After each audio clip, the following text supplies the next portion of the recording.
It's rewind time.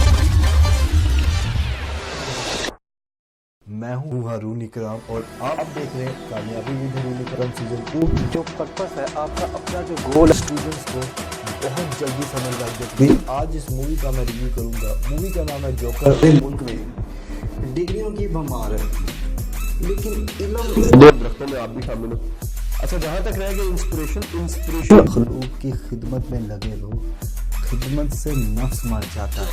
ये जी हाँ, ये डॉक्टर मोहम्मद आरिफ सिद्दीकी की शाहकार किताबों में से एक है और ऑलरेडी इनकी 2 किताबें गोल्डन टारगेट और सितारों से आगे, ये 2 किताबों को मैं रिव्यू कर चुका हूँ। अगर और जो विजन होता है विजन वो हमेशा ही बड़ा होना चाहिए। साथ ही तकरीबन वो आके कहते वो चीज़ एक्सपेक्ट कर रहे होते हैं जो कि उनके करने वाले काम है। उस मकसद के एहसास का ना होना